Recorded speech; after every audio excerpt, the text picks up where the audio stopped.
human resource development. It's a process to increase the capacity of knowledge, skill, capacity of the people of a country. একটা দেশের মানুষের জ্ঞান, তাদের দক্ষতা কি করে বাড়ানো যায়, বাড়িয়ে দেশের উন্নয়ন করানো যায়, এটাই হচ্ছে মানব সম্পদ উন্নয়নের মূল কথা। তাহলে মানব সম্পদ হচ্ছে একটা দেশের সবচাইতে শক্তিশালী পুঁজি। প্রাকৃতিক সম্পদ, খনিজ সম্পদের চেয়েও দামি হচ্ছে মানব সম্পদ। আমার প্রিয় যশোর, প্রাকৃতিক সম্পদ, খনিজ সম্পদের চেয়ে দামি সম্পদ কি সম্পদ? আল্লাহ তাআলা দয়া করে আমাদেরকে এই মানব সম্পদ দিয়েছেন। আসুন আমাদের এই মানুষগুলোকে আমরা সোনার মানুষ বানাই। রাজি আছেন তো সবাই? রাজি আছেন? মানুষ পারে না এমন কোনো কিছু নাই, চাইলে সব পারে। এজন্য মানুষকে তারবিয়া দিতে হবে, যথাযথভাবে তাদেরকে গড়তে হবে। আসুন আমরা সিরাতের আয়নায় বিশ্বনবীর জীবনী থেকে দেখি তিনি কিভাবে হিউম্যান রিসোর্সকে ম্যানেজ করতেন। যদি আপনাদের সময় হয় দু একটা উদাহরণ দিয়ে আজকে আমি আমার আলোচনার বিদায় নিব। হবে সময় হবে কয়েক মিনিট? হ্যাঁ, শান্ত থাকবেন তো? শান্ত থাকবা? হ্যাঁ ঠিক আছে। এই ধাক্কার মধ্যে ঢুকছে, এবার মজা বুঝতেছো তো? হ্যাঁ, মানা করছিলাম না? ঠিক আছে, টের পাও। হ্যাঁ ঠিক আছে। যে আওয়াজ করবে আমি ওকে দেখতেছি, কে কে আওয়াজ করে দেখতেছি। শেষ কথা, শেষের দিকে চলে আসছি। বিশ্বনবী সাল্লাল্লাহু আলাইহি ওয়াসাল্লাম কিভাবে হিউম্যান রিসোর্সকে ম্যানেজ করতেন, মজার কথা আছে কয়েকটা, বলে বিদায় নিন। বিশ্বনবী কিভাবে এই মানব সম্পদকে ম্যানেজ করতেন? বিশ্বনবী he was a very good talent hunter, চৌকস ট্যালেন্ট হান্টার ছিল। কার মধ্যে কি ট্যালেন্ট আছে দেখলেই বুঝে ফেলতেন। সুবহানাল্লাহ পড়বেন না? কি নবী আমরা পেয়েছি!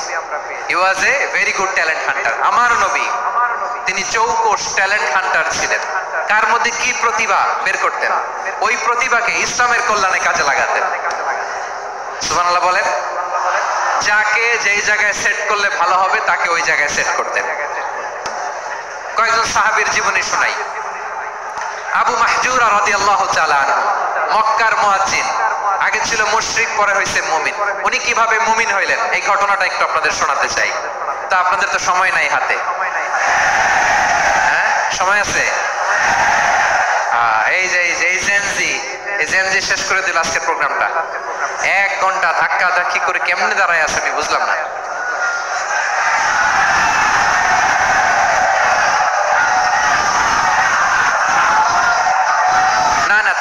থাকবেন না, চুপ করতে হবে। What I need, you stop. Just shut up. চুপ। হ্যাঁ ঠিক আছে, এভাবে। আবু মাহজুরা রাদিয়াল্লাহু তাআলা কিভাবে মুসলিম হলেন আওয়াজ করে শুনেন। হুনাইনের যুদ্ধ 8ম হিজরি, বিশ্বনবী সাল্লাল্লাহু আলাইহি ওয়াসাল্লাম হুনাইনের যুদ্ধ শেষে ফিরতেছেন। পথিমধ্যে বেলাল রাদিয়াল্লাহু তাআলা, এই যে আবার কথা, আয় রে আল্লাহ রে, এখানে ধাক্কা ধাক্কি কেন? চলে যাও, পেছনে যাও, যাও পেছনে যাও। কি আজীব তামাশা! যেখানে যায় এখানে ধাক্কা ধাক্কি, মারামারি, গায়ের উপরে, কাঁধের উপরে, শাউটিং। অনেক গুরুত্বপূর্ণ কথা পয়েন্ট করে নিয়ে আসে যে বলবো, এই শাউট করার কারণে প্রোগ্রামটাই নষ্ট করে দেয়। আসছে আমার ভালোবাসা দেখাইতে, প্রোগ্রামটাই শেষ করে দিয়ে চলে যায়। স্টপ, আবার কথা বল, স্টপ। হুনাইনের যুদ্ধে 8ম হিজরি, কত হিজরি সবাই বলেন না একটু, কত হিজরি? 8ম হিজরিতে হুনাইনের যুদ্ধে রাসূল সাল্লাল্লাহু আলাইহি ওয়াসাল্লাম ফিরে আসতেছেন মদিনায়। পথিমধ্যে বেলাল রাদিয়াল্লাহু তাআলা আনহু আযান দিচ্ছেন। কি দিচ্ছেন? তো পাশে ছিল মুশরিকদের একটা পল্লী, কিছু মুশরিক তরুণ, কিছু অমুসলিম কিশোর, তারা আযানকে ব্যঙ্গ করতেছে। আমাদের বাংলায় মুখ ভেঙ্গানো বলে আর কি।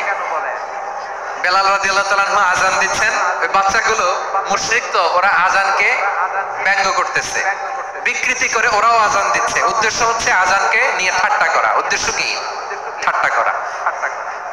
ব্যাপারটা মনে কষ্ট পাওয়ার মতো ব্যাপার না? কিন্তু বিশ্বনবী ওইখানে দেখেন কি খুঁজলেন। বিশ্বনবী খেয়াল করলেন অমুসলিম কিশোরদের মধ্য থেকে একটা কিশোরের গলাটা বড় দরাজ গলা, কণ্ঠটা বড় সুন্দর।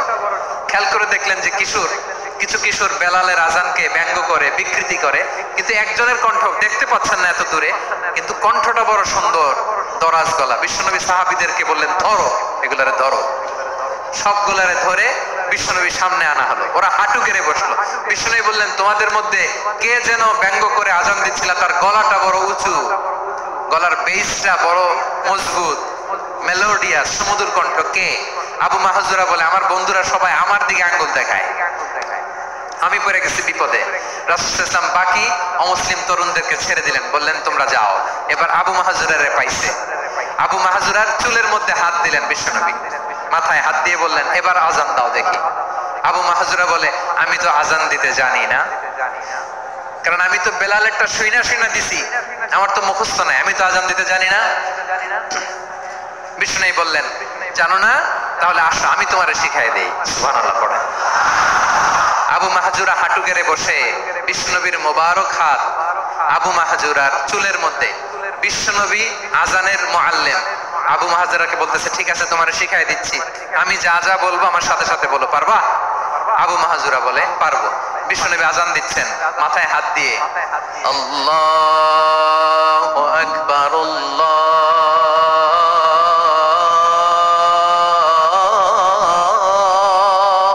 আকবার। আবু মাহজুরা এই বাক্যটা পড়লেন। বিশ্বনবী দ্বিতীয় বাক্য পড়তে আরম্ভ করলেন, আল্লাহু আকবার,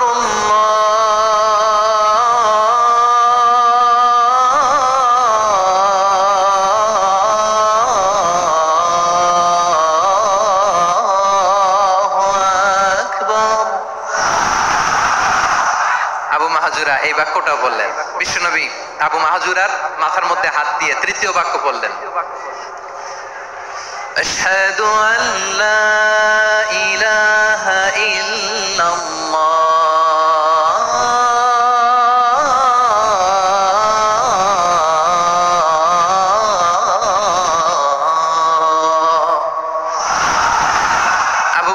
তৃতীয় বাক্য বললেন। বিশ্বনবী একটা বাক্য পরে আবু মাহজুরা পরে, বিশ্বনবী পরে আবু মাহজুরা পরে। আবু মাহজুরা কিন্তু অমুসলিম, মুশরিক। আবু মাহজুরা বলে, এক একটা বাক্য পড়ি আমার কলিজাটা গলে ঠান্ডা হয়ে যায়।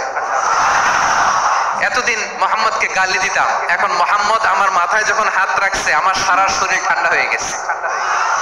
বিশ্বনবী আজান শেখাচ্ছেন, একটা একটা বাক্য পড়ে আবু মাহজুরাও পড়ে, বিশ্বনবী পড়ে, আবু মাহজুরাও পড়ে। পুরো বাক্যগুলো যখন শেষ, আজান শেষ, আবু মাহজুরাও যখন পুরো আজান করলেন, আবু মাহজুরা বললেন, এতদিন মোহাম্মদের চেহারা দেখলে আমার ঘৃণা লাগতো, আজ থেকে মোহাম্মদের চেহারার চেয়ে প্রিয় চেহারা আমার কাছে নাই।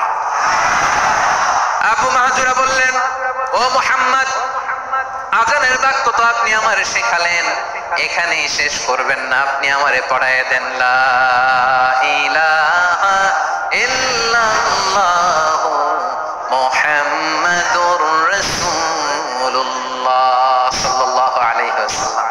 বিশ্বনবীর সাথে দাঁড়িয়ে উনি শাহাদা পড়ে মুসলমান হয়ে গেলেন। এবার আবু মাহজুরা বলে, ইয়া রাসূলুল্লাহ, ইয়া হাবিবাল্লাহ, আমি মুমিন হয়েছি, মুসলমান হয়েছি, আপনার কাছ থেকে আজান শিখার সৌভাগ্য আমি লাভ করেছি গো নবী। আমার কণ্ঠের বড় তারিফ করেছেন আপনি, আমার আজানকে আপনি পছন্দ করেছেন। একটা জিনিস আপনার কাছে চাই, আপনি আমাকে মক্কার মসজিদুল হারামের মুয়াজ্জিন হিসেবে অ্যাপয়েন্ট করে দেন। বিষ্ণু ইসলাম বললেন, যাও আবু মাহজুরা, আমি তোমাকে পৃথিবীর শ্রেষ্ঠতম মসজিদ মক্কার মসজিদুল হারামের মুয়াজ্জিন হিসেবে অ্যাপয়েন্ট করে দিলাম। দেখছেন কিভাবে ট্যালেন্ট হান্টিং করতে হয়, কিভাবে হিউম্যান রিসোর্স মানব সম্পদকে ব্যবহার করতে হয়। আসছিল আজানকে ভেঙাইতে, আসছিল কেন? আজানকে ব্যঙ্গ করার জন্য, বিকৃত করার জন্য। আজানকে বিকৃত করতে যে ইসলামের সবচেয়ে শ্রেষ্ঠ মসজিদের মুয়াজ্জিন হয়ে গেল। পড়েন সুবহানাল্লাহ। হযরত আবু মাহজুরা রাদিয়াল্লাহু তাআলা আনহু ওনার এই সুললিত কণ্ঠ ব্যবহার করে মসজিদুল হারামে এত সুন্দর করে আল্লাহু আকবার বলে আজান দিতেন। মানুষগুলোর, মুসল্লিগুলোর, মক্কাবাসীর হৃদয়কে তিনি বিগলিত করে দিতেন, মানুষের হৃদয়কে ঠান্ডা হয়ে যেত। শুধু এখানেই শেষ না আমার যশোরের ভাইয়েরা, বিশ্বনবী যখন সাইয়েদনা আবু মাহজুরা রাদিয়াল্লাহু তাআলা আনহুকে আজান শিখাচ্ছিলেন, বলেন তো বিশ্বনবীর হাতটা কোথায় ছিল? আবু আবু মাহজুরার মাথার সামনে এই চুলের উপরে ছিল। আবু মাহজুরা ওই স্মৃতিটাকে ধারণ করবার জন্য, ওই স্মৃতিকে বহন করার জন্য বিশ্বনবীর মোবারক হাত আবু মাহজুরার কপালের চুলের যেই জায়গায় লেগেছে, মৃত্যুর আগের দিন পর্যন্ত আবু মাহজুরা মাথার ওই চুলে কোনোদিন ছুরি আর কামার লাগায় নাই, সেখানে কেচি লাগায় নাই, চুলের মধ্যে খুর লাগায় নাই। আবু মাহজুরা ডান দিকের চুল কাটতো, বাম দিকের চুল কাটতো, পেছনের চুল কাটতো, সামনের চুল কাটতো না। আবু মাহজুরা রাদিয়াল্লাহু তাআলা আনহুর সামনের চুলগুলো বড় হতে হতে যখন এত বড় হয়ে যায়, তিনি চুলগুলো পেঁচিয়ে মাথার মধ্যে রাখতেন, তারপরে তিনি পাগড়ি পরতেন। সবাই জিজ্ঞেস করতো, আবু মাহজুরা এটা আবার কেমন স্টাইল? দেখতে তোমার কি বিদঘুটে লাগে? কেমন অড লাগে? কেমন খারাপ দেখা যায়? মক্কায় এমন কোন মানুষ তো দেখি নাই ডানে চুল কাটে, বায়ে চুল কাটে, পেছনে চুল কাটে, সামনে কাটে না। ওরে আবু মাহজুরা কেমন দেখা যায় তোমারে? তুমি সামনের চুল কাটো না কেন? আবু মাহজুরা বলে, আমি হাঁটু গেড়ে পেয়ারা নবীর সামনে বসেছিলাম, আমার এই মাথার চুলের মধ্যে মুবারক হাত লাগিয়ে বিশ্বনবী নিজে আমাকে আজানের প্রতিটা বাক্য শিক্ষা দিয়েছেন। বিশ্বনবীর মোবারক হাত, পবিত্র হাত আমার মাথার চুলের যেই জায়গায় লেগেছে, আমি চাই ওই চুলগুলা নিয়ে আমি আমার কবরের ভিতরে যাব। সাইয়েদনা আবু মাহজুরা রাদিয়াল্লাহু তাআলা আনহু ইন্তেকালের আগের পর্যন্ত মাথার সামনের চুলগুলা কাটে নাই। মাথার সামনের চুল তিনি কাটেন নাই। সুবহানাল্লাহ বিহামদি। কেমন ভালোবাসতেন বিশ্বনবী সাহাবীদেরকে, সাহাবারা কেমন ভালোবাসতেন বিশ্বনবীকে। সামনের চুলগুলো বড় হতে হতে এত বড় ছিল, পেঁচিয়ে রেখে পাগড়ি পরতেন, কাটতেন না। নবীর হাত লেগেছিল। সুবহানাল্লাহ পড়েন। তাহলে what is the lesson? Moral of the story কি? Moral of the